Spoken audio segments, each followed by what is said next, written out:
the Essenes embodied Jesus Christ. The story of Jesus most likely began around 100 years before the story begins, with his birth at the beginning of the Common Era. The first written version of the story is the Gospel of Mark that dates from 70 Common Era, about 40 years after the story says Jesus died. This is also the time of the Jewish revolt against Rome and the defeat and expulsion of the Jewish people from the Promised Land. The knowledge of the Hebrew Bible in a time of illiteracy indicates that the Gospel of Mark was written by Rabbis, or very learned men in Judaism. Men who decided they needed to write down this story that had been circulating by word of mouth and storytelling for as many as 170 years, beginning with the founder of the Judaism sect of the Essenes, the prolific writers of the Dead Sea Scrolls, to make money. Their temple, homes, and country were gone, and it was desperate times for the Jewish people.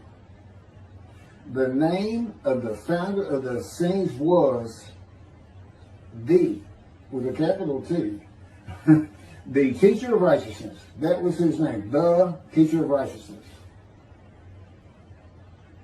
Meaning he was believed to be the man described in Isaiah 53 who makes the many righteous.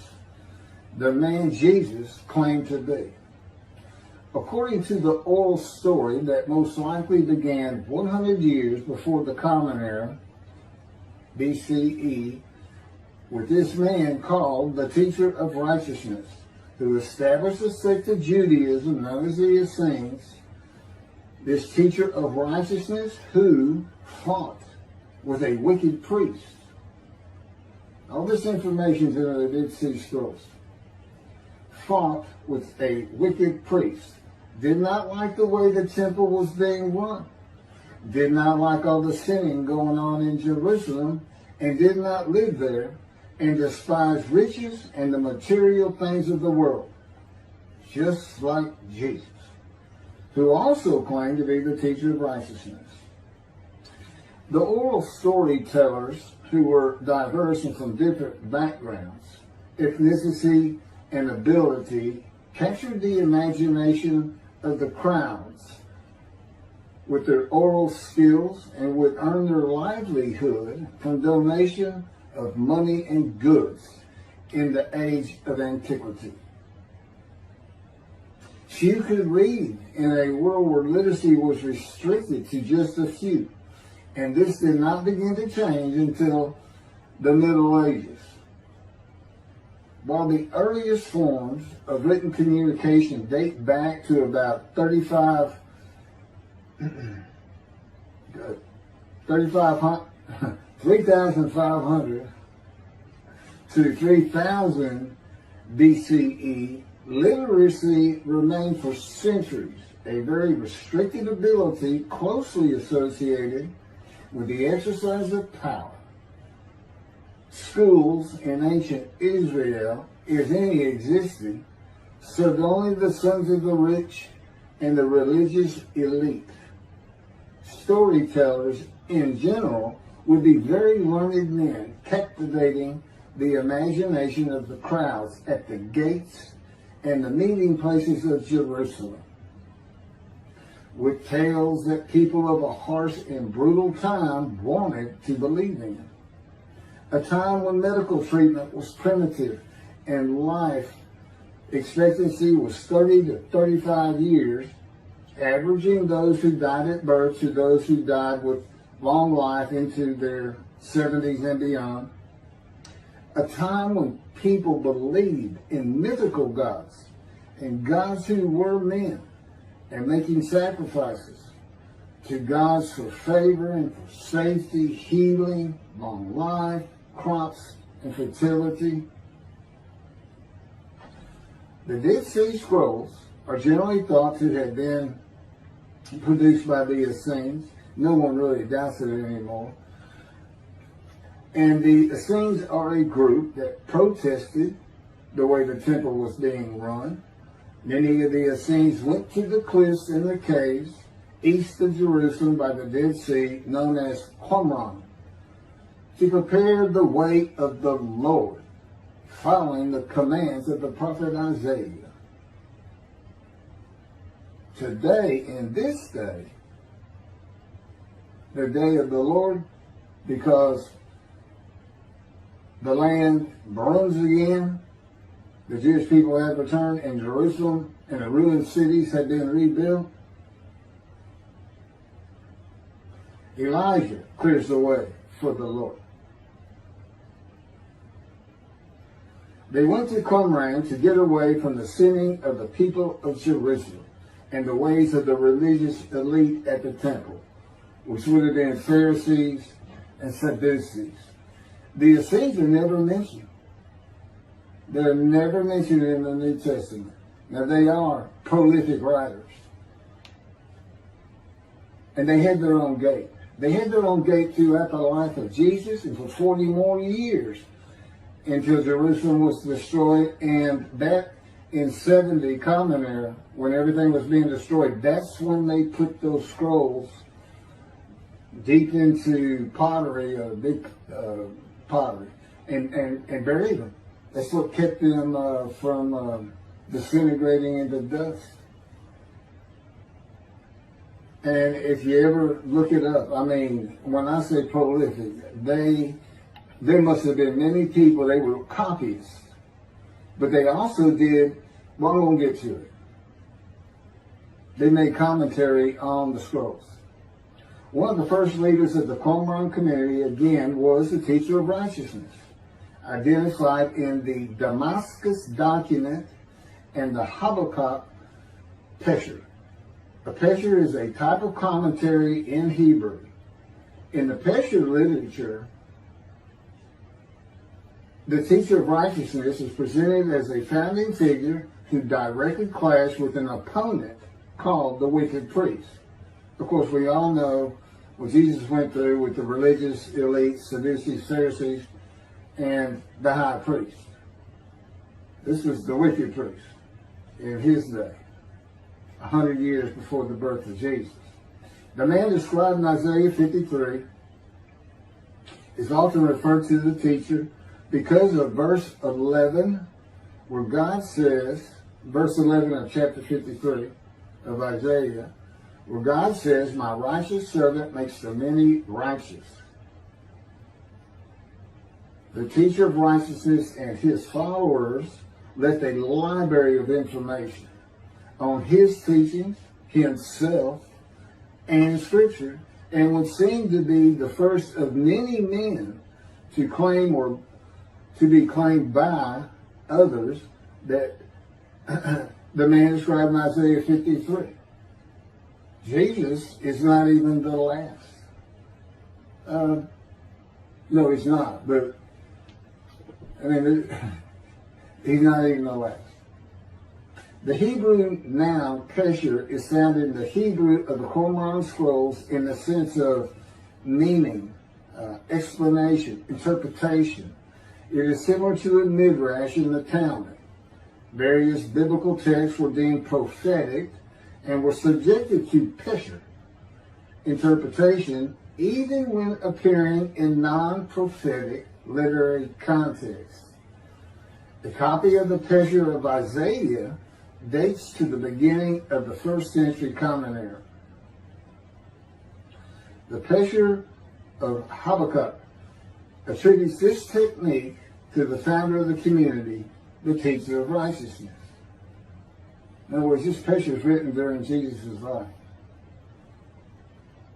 And they had their own gate, the gate of the Essenes.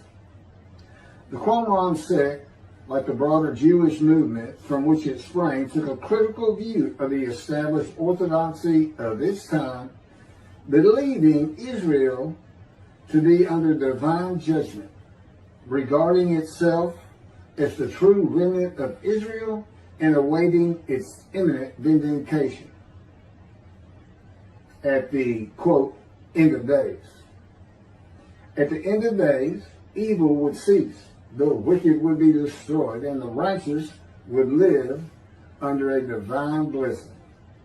This is not unlike the teachings in Judaism today of a redemption, restoration, and exaltation of the Jewish people by the world of Gentiles, the nations, with peace throughout the world. When the anointed one comes, the anointed one means Moshiach. The New Testament will say Messiah, but it just means anointed to do a task for God. And that would be from chapter 11, verses 1 and 2 of Isaiah. And the man is described in Isaiah 53 according to the sages and rabbis of the time. He was known as the leper seller. And that's because it's a man suffering familiar with disease, sickness that will bring you to grief and be exposed to death. Today we would say cancer. And he makes the many righteous by his knowledge. That's in Isaiah 53. By his knowledge. Not by his death, not by his crucifixion. Nobody dies. Exposure to death is not death. Jesus died. He was never exposed to death. He didn't get near it, that it did not happen.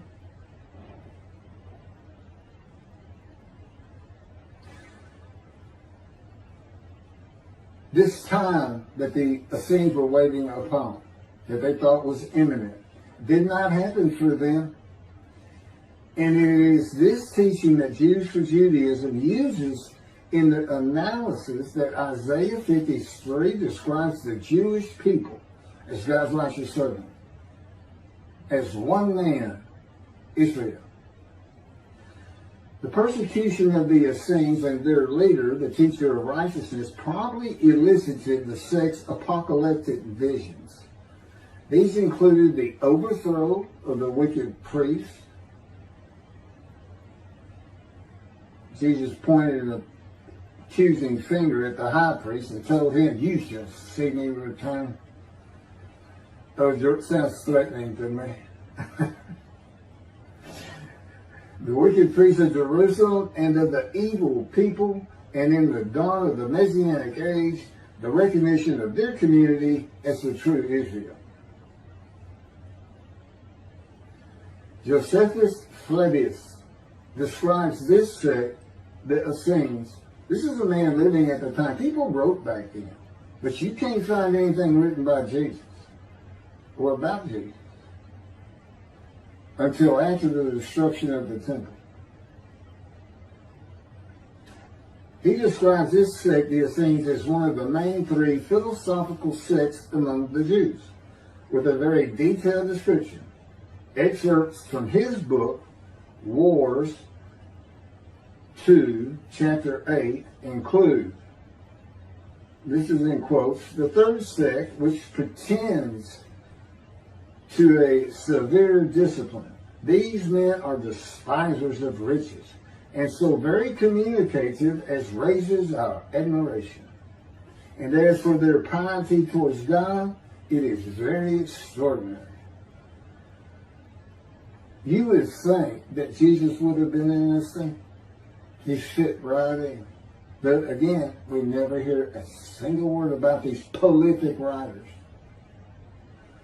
The other two philosophical sects were the Pharisees and the Sadducees. In the New Testament, the Essenes are never mentioned, as I said. All the stories of Jesus and his clashes with the religious elite of Jerusalem in the New Testament are with the Pharisees and the Sadducees. According to this same Josephus, the name of the gate in the southern wall of Jerusalem at Mount Zion was called the Essenes Gate. Everything about the Essenes says Jesus would have been one.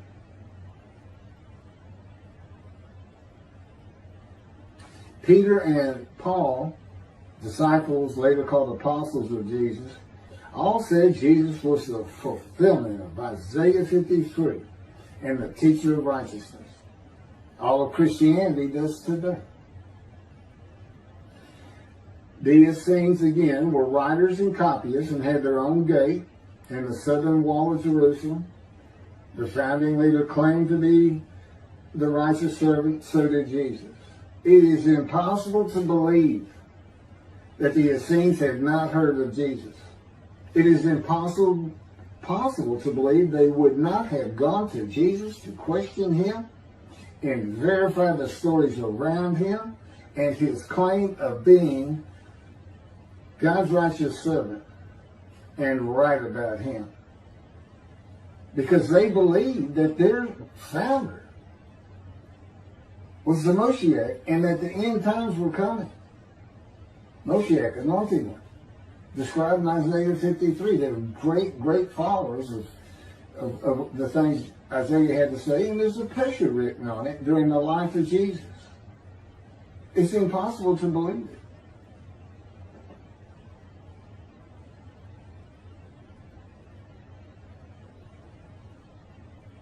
We're talking about a man that healed the sick, removed blindness, had the cripples walk, fed 5,000 people with 5 loaves of bread and 2 fish, walked on water, turned water to wine, raised the dead, was crucified, and 3 days later came back to life? And you think these people, how about Joseph Philadelphus? Why didn't he mention that? He talks about the destruction of the temple. He was there.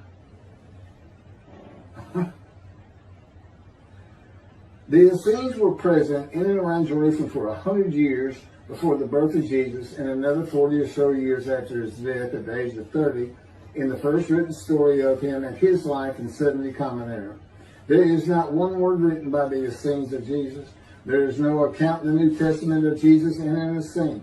There are no writings or even a mention of him by a single person or a group that was part of his generation while he was alive. There are no writings by Jesus. And prophets of God, men of God, servants of God have been writing for him throughout the biblical times until he stopped talking to his prophets. The Hebrew Bible ended. The last prophet he spoke to, Malachi. Malachi chapter 3, the last chapter of the prophets,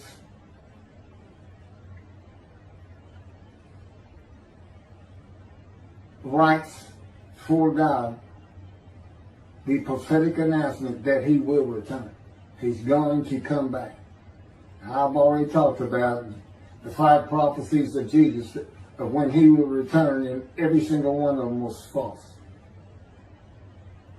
He didn't return, and his generation sons of those who pierced him with the spear on the cross. He says in the Revelation on the first page, verse 7, those who pierced me with the spear shall see me return. I'm coming back quickly.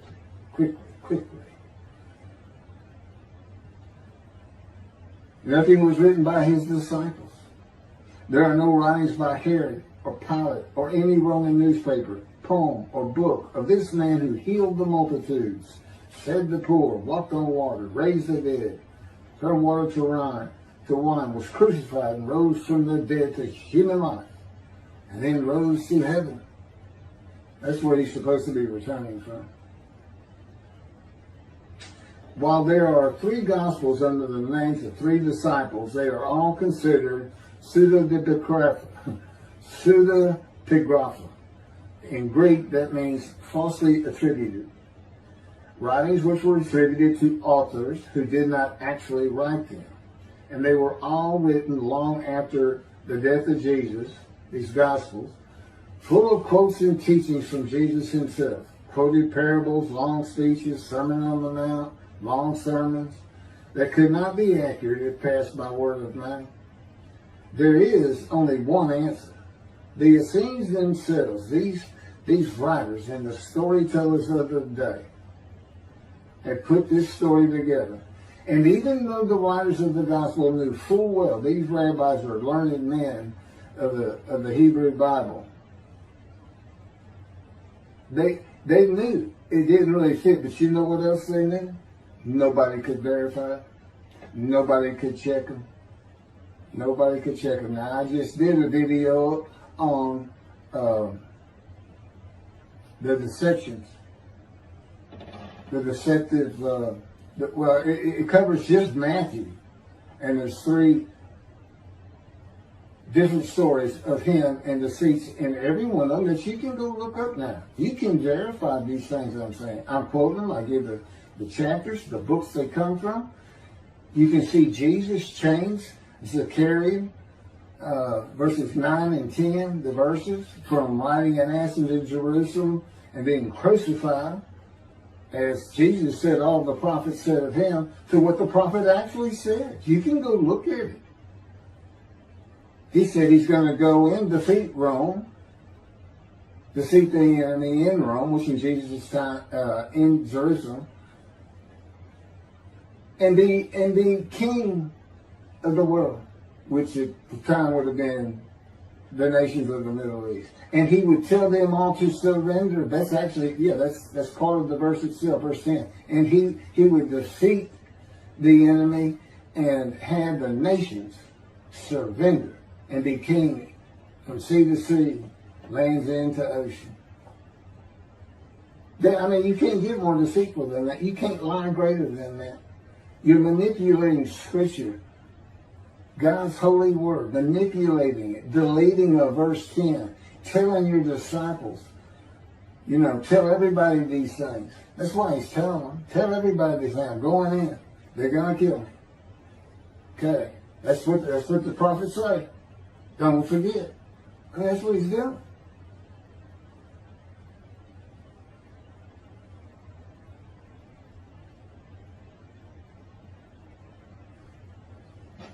Jesus is a myth. So look at that. So look at what a myth is.